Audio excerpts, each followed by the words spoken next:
Home guard भरती 2025 महाराष्ट्र। नमस्कार विद्यार्थी मित्रांनो, तुमच्यासाठी अतिशय आनंदाची बातमी घेऊन आलाय। येणाऱ्या दिवसामध्ये होमगार्डची भरती या ठिकाणी निघत आहे आणि होमगार्ड भरतीमध्ये शिक्षण फक्त 10वी पास लागते। महाराष्ट्रातील आपण कोणत्याही जिल्ह्यातले असाल तर मुलं-मुलींना फॉर्म भरता येते आणि होमगार्ड भरतीमध्ये शिक्षण फक्त 10वी पास लागते आणि होमगार्ड भरतीमध्ये सिलेक्शन होण्याचे जास्त चान्स आहे। मी तुम्हाला असं कोण सांगू राहिलो, होमगार्ड भरतीमध्ये पेपरने, ग्राउंडनी, त्याचबरोबर इंटरव्ह्यू नाही आहे, तर आपलं यामध्ये ग्राउंडच्या बेसवर आपलं सिलेक्शन होते, मैदानी चाचणीवर आपलं यामध्ये सिलेक्शन होते। 1600 मीटर रनिंग, गोळाफेक, 800 मीटर रनिंग, गोळाफेक याच्यावर आपल्या यामध्ये मुलं-मुलींचं सिलेक्शन होते होमगार्ड भरतीमध्ये। आणि आपलं जर या भरतीमध्ये सिलेक्शन झालं तर रोज सुद्धा होमगार्डला जवळपास 1200 प्लस रोज आपल्याला भेटते। एक लक्षात ठेवा। तर होमगार्ड भरती कधीपर्यंत निघणार आहे असे भरपूर विद्यार्थ्यांचे वारंवार एकच कमेंट होते की सर नवीन होमगार्डची भरती कधीपर्यंत निघणार आहे, यावर एक व्हिडिओ बनवा। तर मेन आपण याबद्दलच माहिती तुम्हाला सांगणार आहे आणि होमगार्ड भरतीमध्ये उंची वगैरे किती आहे, ग्राउंड किती आहे, निवड प्रक्रिया काय आहे, संपूर्ण माहिती मी तुम्हाला या व्हिडिओच्या माध्यमातून सांगणार आहे। भरती कधीपर्यंत येणार आहे याबद्दल सुद्धा आपण बोलणार आहे। आजचा व्हिडिओ खूप महत्त्वाचा होणार आहे, व्हिडिओ शेवटपर्यंत बघा आणि व्हिडिओला आताच लाईक करा। नमस्कार विद्यार्थी मित्रांनो, माझी नोकरी कॉर्नर यूट्यूब चॅनलवर मी गोपाल वानखडे तुमचं सर्वांचं सहर्ष स्वागत करतो। तर मित्रांनो, व्हिडिओचा थंबनेल बघून तुमच्या लक्षात आलं असेल की आपला व्हिडिओ कोणत्या टॉपिकवर होणार आहे। व्हिडिओ सुरू करण्याच्या आधी आपल्या यूट्यूब चॅनलला सबस्क्राइब करा, जेणेकरून प्रत्येक भरतीचे अपडेट तुमच्यापर्यंत सर्वात आधी पोहोचेल। जास्त करून होमगार्ड भरतीच्या रिलेटेड जास्त व्हिडिओ आपल्या चॅनलवर अपलोड करत असतो आणि 10वी 12वी पास भरतीच्या रिलेटेड जास्त व्हिडिओ आपल्या चॅनलवर अपलोड करत असतो। व्हिडिओ सुरू करण्याच्या अगोदर सर्वांना एक रिक्वेस्ट आहे, तुम्ही आपला व्हिडिओ कोणत्या जिल्ह्यातून पाहून राहिले हे नक्की कमेंट बॉक्समध्ये सांगा, जेणेकरून मला सुद्धा अंदाज लागणार आहे की आपला व्हिडिओ कोणकोणत्या जिल्ह्यापर्यंत पोहोचू राहिला। तर पहा विद्यार्थी मित्रांनो, होमगार्डची जी लास्ट भरती आली होती ही 2024 मध्ये आली होती आणि ते सुद्धा जुलै ते ऑगस्ट महिन्यामध्ये आली होती आणि तेव्हापासून ही भरती निघाली आहे।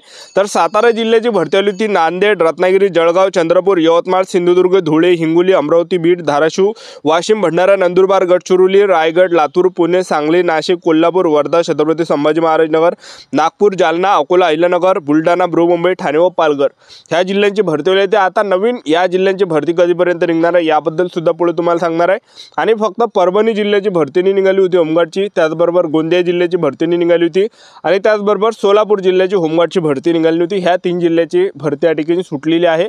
तर ह्या 3 जिल्ह्याची भरती कधीपर्यंत येणार आहे याबद्दल सुद्धा आपण पुढे बोलणार आहे। तर आता होमगार्ड भरतीमध्ये शैक्षणिक पात्रता जर पाहिलं तर 10वी पास लागते होमगार्ड भरतीमध्ये। वयोमर्यादा 20 ते 50 वर्षापर्यंत वयोमर्यादा राहते होमगार्ड भरतीमध्ये। आणि त्याचबरोबर यामध्ये जी उंची लागते, पुरुष उमेदवारांसाठी जी उंची लागते यामध्ये उमेदवारांसाठी उंची 162 सेंटीमीटर लागते आणि महिला उमेदवारांसाठी उंची यामध्ये 150 सेंटीमीटर लागते। 76 सेंटीमीटर फुगून 5 सेंटीमीटर आपल्या यामध्ये भरली पाहिजे। तर एवढी या ठिकाणी उंची लागते होमगार्ड भरतीमध्ये। आणि नोकरीचं जे ठिकाण असते हे आपल्या महाराष्ट्रामध्येच राहते। ज्या जिल्ह्यामध्ये आपण फॉर्म भरला त्या जिल्ह्यामध्येच आपलं नोकरीचं ठिकाण राहते, लक्षात ठेवा, ठीक आहे। आणि होमगार्ड भरतीमध्ये असं आहे की आपल्या जिल्ह्यामध्ये आपल्या जिल्ह्यातलेच विद्यार्थी फॉर्म भरू शकते, आपण दुसऱ्या जिल्ह्यामध्ये फॉर्म भरू शकत नाही, अशी काही प्रक्रिया होमगार्ड भरतीमध्ये राहते, लक्षात ठेवा, ठीक आहे। तर आता भरपूर विद्यार्थ्यांचे वारंवार एकच कमेंट होती की सर होमगार्डची भरती कधीपर्यंत निघणार आहे या बाकीच्या जिल्ह्याची, तर ते सुद्धा आपण पुढे या व्हिडिओच्या माध्यमातून बोलणार आहे। सर्वात अगोदर आपण यामध्ये ग्राउंड वगैरे किती आहे ते तुम्हाला या ठिकाणी सांगून देतो। तर होमगार्ड भरतीमध्ये जे आपलं सिलेक्शन होते यामध्ये जे निवड प्रक्रिया यामध्ये पेपरनी, त्याचबरोबर यामध्ये इंटरव्ह्यूनी, तर आपलं यामध्ये सिलेक्शन 1600 मीटर रनिंगच्या बेसवर होते, रनिंगच्या बेसवर होते, 800 मीटर रनिंगच्या बेसवर होते, गोळाफेकच्या बेसवर होते। तर यामध्ये पुरुष उमेदवारांसाठी जर आपण ग्राउंड पाहिलं तर 1600 मीटर रनिंग राहते। 5 मिनिट 10 सेकंडपर्यंत रनिंग मारली तर आपल्याला 20 मार्क भेटते। त्याचबरोबर 5 मिनिट 10 सेकंड ते 5 मिनिट 30 सेकंडपर्यंत आपण रनिंग मारली तर आपल्याला 18 मार्क भेटते। 5 मिनिट 30 सेकंड ते 5 मिनिट 50 सेकंडपर्यंत रनिंग मारली 16 मार्क भेटते। 5 मिनिट 50 सेकंड ते 6 मिनिट 10 सेकंडपर्यंत रनिंग मारली 14 मार्क भेटते। 6 मिनिट 10 सेकंड ते 6 मिनिट 30 सेकंडपर्यंत रनिंग मारली 12 मार्क भेटते। 6 मिनिट 30 सेकंड ते 6 मिनिट 50 सेकंडपर्यंत रनिंग मारली तर आपल्याला 10 मार्क भेटते।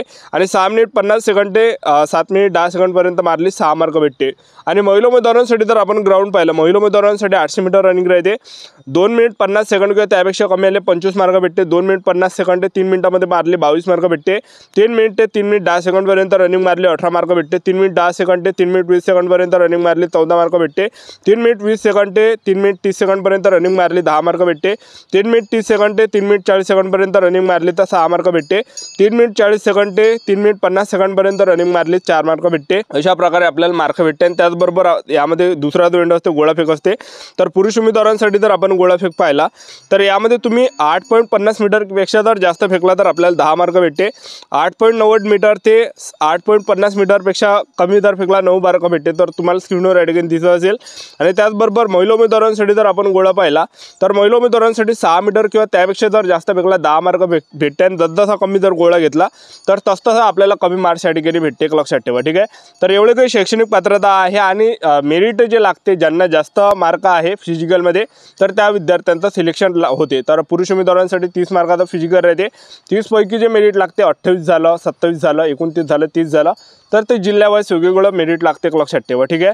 ज्यांना ग्राउंडमध्ये चांगले मार्क असते तर त्यांचं सिलेक्शन यामध्ये होते. अशी निवड प्रक्रिया होमगार्ड भरतीमध्ये आहे, एक लक्षात ठेवा. ठीक आहे. आता होमगार्ड भरती कधी निघणार आहे असे भरपूर विद्यार्थ्यांचे वारंवार एकच कमेंट होते. तर पहा विद्यार्थी मित्रांनो, मी तुम्हाला आता त्या ठिकाणी सांगून देतो जे नवीन जे आता होमगार्डची भरती निघणार आहे.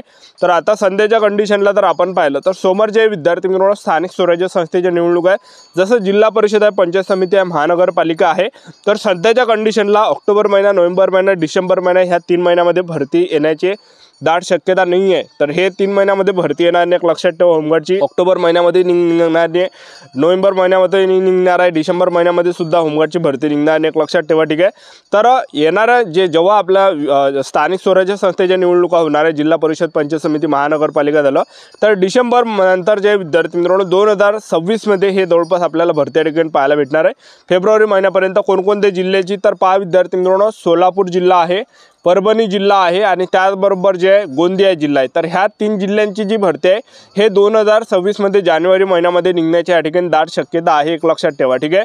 तर होमगार्डची जी भरती या ठिकाणी निघणार आहे कारण की ह्या जिल्ह्यांची जी होमगार्डची भरती आहे ही या ठिकाणी झाली नाही. जसं सोलापूर झालं, त्याचबरोबर गोंदिया झालं, त्याचबरोबर जे विद्यार्थी मित्रांनो परभणी झालं. तर ह्या 3 जिल्ह्यांची भरती या ठिकाणी झाली नाही. तर ह्या 3 जिल्ह्यांची भरती 2026मध्ये कधी निघू शकते, जानेवारी महिन्यात निघू शकते, फेब्रुवारीमध्ये निघू शकते वा मार्चमध्ये सुद्धा निघू शकते. तर आपले यूट्यूब चॅनल सबस्क्राईब करून ठेवा, व्हिडिओ अपडेट देतच राहणार आहे. आणि आता होमगार्ड भरतीमध्ये बाकीच्या जिल्ह्यांची भरती कधी निघणार आहे ते सांगण्याच्या अगोदर मी तुम्हाला या ठिकाणी सांगून देतो. होमगार्ड भरतीमध्ये आपल्याला बोनस मार्क सुद्धा या ठिकाणी भेटत असते. तर ते कसे, जर तुमचा ITI झाला असेल तर याचे बोनस मार्क भेटते. त्या खेळामध्ये प्रावीण्य मिळवलेला व्यक्ती जिल्हास्तरीय क्रीडा स्पर्धा प्रावीण्य प्राप्त असेल तर त्याचे बोनस मार्क भेटते. त्याचबरोबर तुम्ही माजी सैनिक असाल, डिस्चार्ज कार्ड आवश्यक असेल तर त्याचे बोनस मार्क भेटते. NCC B सर्टिफिकेट असेल बोनस मार्क भेटते. NCC C सर्टिफिकेट असेल बोनस मार्क भेटते.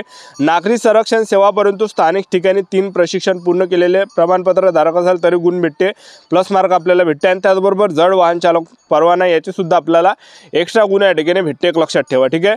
तर एवढं काही यामध्ये गुण भेटते, एक लक्षात ठेवा. तांत्रिक गुण सुद्धा त्याला म्हटलं जाते, एक लक्षात ठेवा.